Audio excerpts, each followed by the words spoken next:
राजस्थानी साहित्य के बीए पाठ तृतीय के प्रथम प्रश्न पत्र में समाहित एक महत्वपूर्ण काव्य राजस्थानी साहित्य का गौरा बादल चरित चौपाई जो आचार्य हेमरतन द्वारा रचित है, उसका हम मूल पाठ का और उससे पूर्व इसकी मूल कथा का अध्ययन कर चुके हैं। मूल पाठ के अध्ययन के क्रम में आज आप 19वें क्रम में प्रवेश कर रहे हैं। इस संबंध में मैं स्पष्ट कर देना चाहता हूं कि व्याख्या की दृष्टि से हमारे पाठ्यक्रम में जो पूछे जाएंगे वे इसके प्रारंभिक 150 छंद ही पूछे जाएंगे। शेष जो कथा है वो या संपूर्ण कथा जो है वो प्रश्नों पर आधारित हो, उनमें से प्रश्न पूछे जाएंगे। इसलिए मैं आपको यहां जो मूल पाठ का अध्ययन करा रहा हूं वो मैं व्याख्या की दृष्टि से कर रहा हूं। वैसे हमें मूल पाठ और मूल कथा का अध्ययन भी करना है, क्योंकि समस्त प्रश्न उन्हीं को समाहित करते हुए पूछे जाएंगे। अब तक की हम जो कथा पढ़ चुके हैं उस कथा में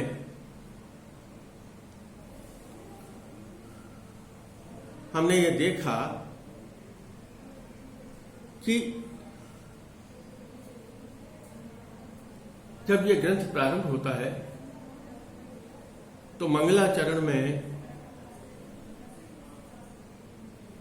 कवि विभिन्न भगवान गणेश की, विष्णु की, माता सरस्वती की, शिव की, ब्रह्मा की, इनकी सबकी अलग अलग रूप में स्तुति करता है। माता सरस्वती की करता है और ये कहता है कि हे ब्रह्मा विष्णु महेश भी आपकी स्तुति कर रहे हैं। उसके बाद अपने गुरुदेव की स्तुति करता है और गुरुदेव की स्तुति करने के बाद वह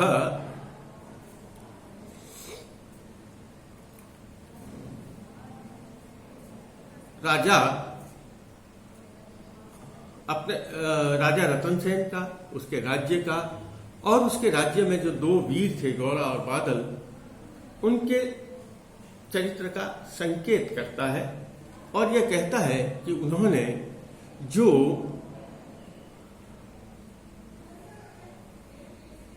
अपने स्वामी भक्ति का परिचय दिया वह स्वामी भक्ति का परिचय अपने आप में बहुत विशिष्ट था, यह बात का वह उल्लेख करता है। उसके पश्चात वह राजा रतन सेन के राज्य चित्तौड़ का वर्णन करता है, जिसे चित्रकूट राज्य कहा गया है। और चित्रकूट के वर्णन के पश्चात वह राजा रतन सेन का वर्णन करता है। राजा रतन सेन के वर्णन के पश्चात वह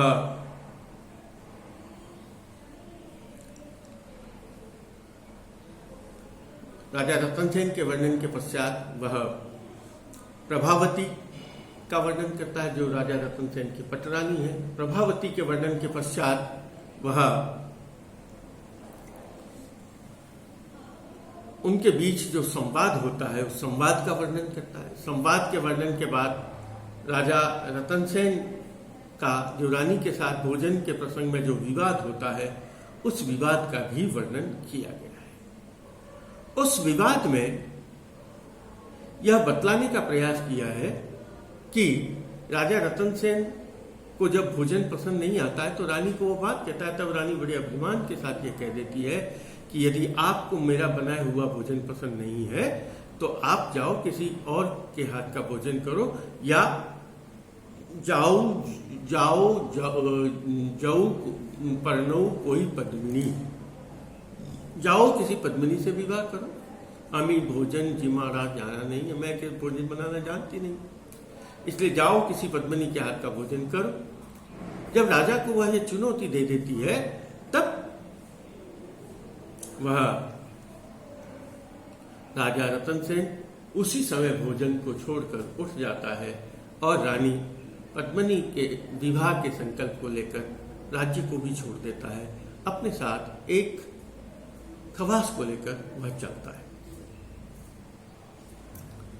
यहां वह छोड़ तो देता है, लेकिन कहाँ रानी पद्मिनी है, कहाँ राजकुमारी पद्मिनी है, कौन सा उसका राज्य है, किस दिशा में जाना है, यह उसे कुछ भी जानकारी नहीं है। इसलिए वह क्या करता है, इसलिए वह उस राज्य को रास्ते में चलता जाता है। तभी उसे पथिक दिखाई देता है और पथिक की वह सहायता करता है और उस सहायता का ऋण चुकाने के लिए पथिक से जब वह बात पूछता है तब पथिक उसे पद्मिनी का रास्ता बता देता है। पद्मिनी सिंघल द्वीप की राजकुमारी है और वहीं आपको पद्मिनी मिलेगी और उसे सिंघल द्वीप का रास्ता भी बतला देता है। बड़ी लंबी यात्रा करने के बाद राजा रतन सेन वहां पहुंचता है। आगे देखता है सिंघल द्वीप जाने के लिए समुद्र को पार करना पड़ेगा और समुद्र को पार करना उसके लिए बहुत कठिन होता है। तभी उसे वहां एक योगी के दर्शन होते हैं। वह योगी से अनुनय विनय करता है और योगी उसे प्रसन्न होकर उसे सिंघल द्वीप पहुंचा देता है। सिंघल द्वीप में जाने के पश्चात उसे पता चलता है कि पद्मिनी ने यह संकल्प ले रखा है, जो मेरे भाई को हरा देगा उससे मैं विवाह करूंगी, और हराने में चाहे युद्ध है चाहे शतरंज का खेल है।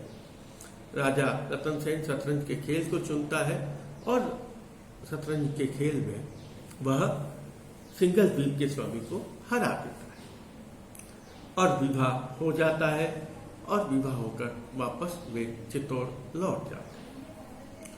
चित्तौड़ में लौटने के पश्चात वहां चित्तौड़ में रानी पद्मिनी और राजा रतन सेन के प्रेम का वर्णन काफी विस्तार से किया गया है। रानी पद्मिनी के सौंदर्य का वर्णन भी काफी विस्तार से किया गया है। उसके पश्चात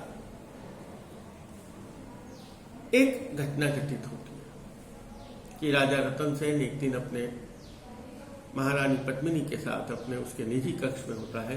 तभी उस राज्य का एक बहुत विद्वान व्यक्ति, जो वास्तव में बहुत शास्त्रज्ञ होता है और बहुत प्रसिद्ध भी होता है, राजा को प्रिय भी होता है, वह राजा की बिना आज्ञा के या बिना पूछे हुए उनके निजी कक्ष तक पहुंच जाता है, जिसका नाम है राघव चेतन व्यास। राजा राघव चेतन व्यास को उस स्थान पर देखकर बहुत क्रोधित होता है और उसे लगता है यहाँ यह क्यों उपस्थित हुआ है। राघव चेतन व्यास राजा के क्रोध को पहचान लेता है और उसे लगता है कि यहाँ इसे उपस्थित नहीं होना चाहिए था, और वह भी समझता है कि मेरे से त्रुटि हो गई, और वह सोचता है जब राजा नाराज हो जाता है तो सब कुछ लूट जाता है, इसलिए अब मेरा यहाँ रहना उचित नहीं है।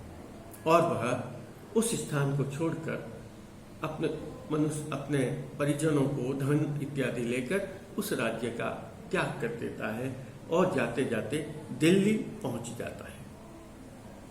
इससे पूर्व एक प्रसंग है, यहाँ कवि ने उसे विशेष रूप से जोड़ा है, जिसका मैंने कई बार उल्लेख किया। वो नीति की बातें हैं कि व्यक्ति को क्या करना चाहिए, क्या नहीं करना चाहिए, और उसमें यह बताया आप चाहे कितने भी बुद्धिमान हैं, कितने भी शास्त्रज्ञ हैं, कितने भी विद्वान हैं, लेकिन यदि आपने सामान्य शिष्टाचार, सामान्य व्यवहार का यदि ज्ञान नहीं है, नीति का ज्ञान नहीं है, तो वह आपकी बुद्धि बिल्कुल व्यर्थ है, या वह आपका शास्त्र ज्ञान बिल्कुल व्यर्थ है। यहाँ वही होता है। और वास्तव में बताया कि जो राघव चेतन विद्वान था, लेकिन उसमें सामान्य शिष्टाचार या आचार विचार का ज्ञान नहीं था। तो कवि यह कहना चाहता है, आप जितने भी चाहे कितने भी विद्वान हो जाए, पद प्रतिष्ठा, पैसा, शास्त्र आपको कितना भी मिल जाए, लेकिन आप में वह व्यवहार होना चाहिए। इसके पश्चात वह जाते जाते जब दिल्ली चला जाता है, तब अपने ज्ञान के बल पर वह वहाँ दिल्ली में भी बहुत प्रसिद्धि प्राप्त करता है और वह ज्योतिष के बल पर उस दिल्ली राज्य में अपना वर्चस्व स्थापित कर लेता है। यहाँ फिर कवि सामान्य बात करता है, कथा से हटकर बात करता है कि वह अपने ज्ञान के बल पर, वह अपने विद्या के बल पर, वह अपने शास्त्रज्ञ होने के कारण एक नए स्थान पर, अनजान स्थान पर भी प्रसिद्धि प्राप्त कर लेता है। यहाँ कवि ने व्यक्ति के जीवन में विद्या के महत्व को प्रतिपादित किया है और उसने कहा कि जो व्यक्ति जिसके सब कुछ विद्या है, जिसने पूरा विद्या के जीवन को जिया है, जिसका माता पिता विद्या मित्र सब कुछ है, विद्या ही है, उसके लिए कोई स्थान विदेश नहीं है। और उसने कहा विद्या वित्त का भंडार है, विद्या इस संसार का, मनुष्य के जो शरीर है, इस काया है, इस काया का सबसे बड़ा श्रृंगार है और व्यक्ति को मान, महत्व, यश, पैसा सभी कुछ विद्या से मिलता है। और चाहे हम पैसे को कितना भी महत्वपूर्ण माने, लेकिन वह पैसा, विद्या जो है, उस पैसे से भी बहुत अधिक महत्वपूर्ण है। यहाँ इतना सब कुछ बात समझाया गया। आगे देखिए, यहां तक क्या कल हमने प्रसंग किया था, आज हम नई प्रसंग में जा रहे हैं। दिल्ली पति पतिसाह प्रचंड, अवनी एक तसु नाम आन अखंड, अलाउद्दीन नवखंडे नाम, अलाउद्दीन नवखंडे नाम, नृप सौतेने करई सिलाम। क्या कहा? उस दिल्ली में दिल्ली पति का मतलब है दिल्ली पर जिसका शासन है। दिल्ली पर किसका शासन था उस समय, उसका परिचय देते हुए कहा है दिल्ली पति पतिसाह प्रचंड। वहां एक बहुत प्रचंड वीर महान राजा पातशाह राज्य करता है।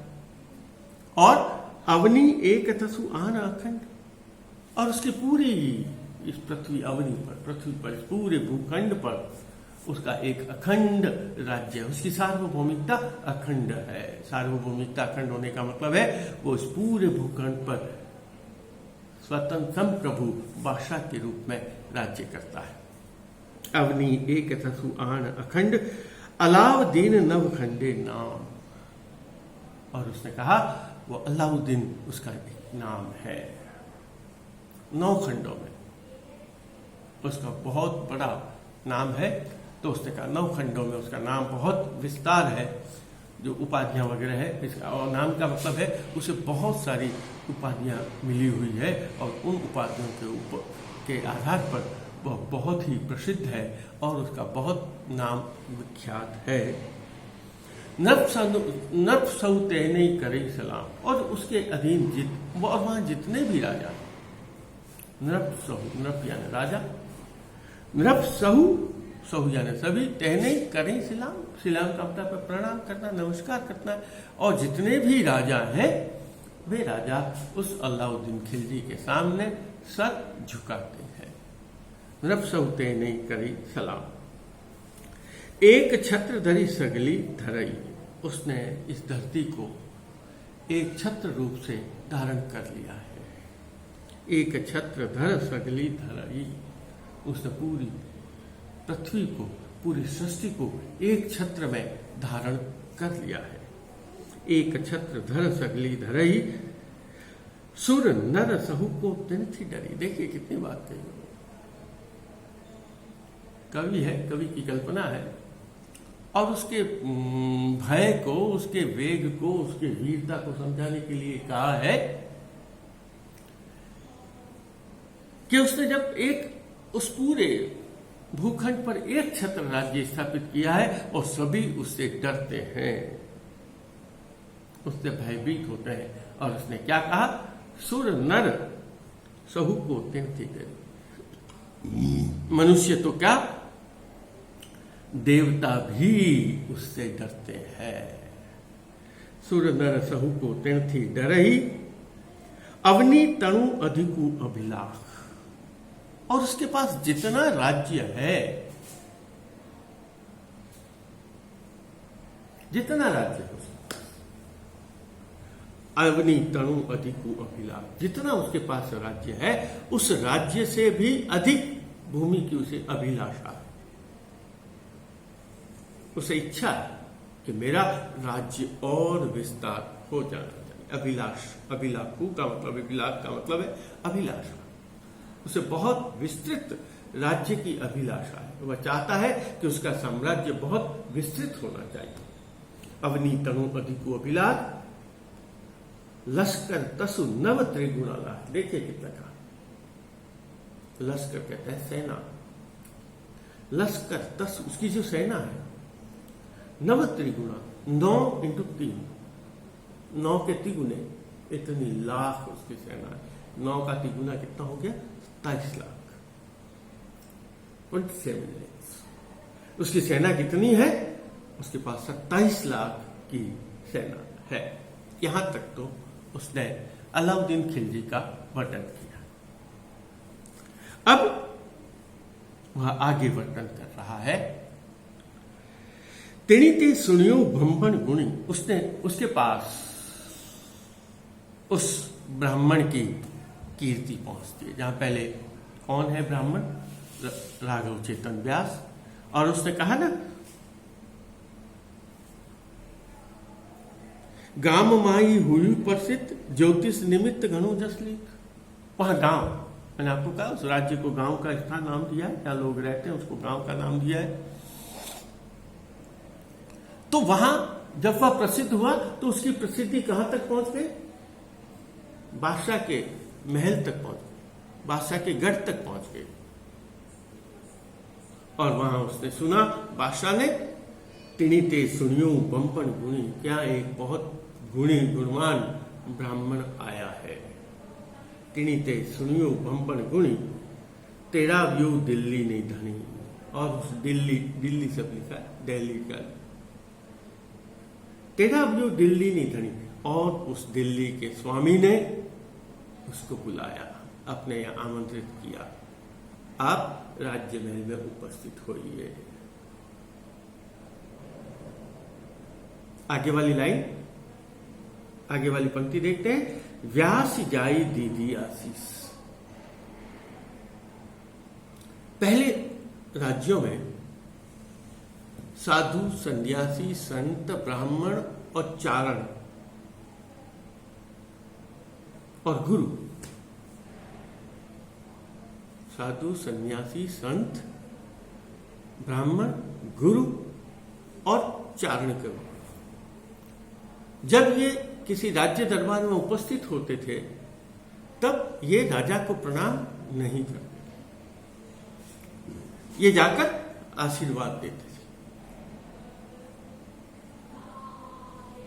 और उसी परंपरा का यह निदर्शन उसने किया है। क्या किया है? वह कवि क्या लिख रहा है? व्यास जाई दीदी आशीष, उस व्यास ने जाकर उनको आशीष दी, आशीर्वाद किया। जानी कि बैठो छे जगदीश, और ऐसा लगा,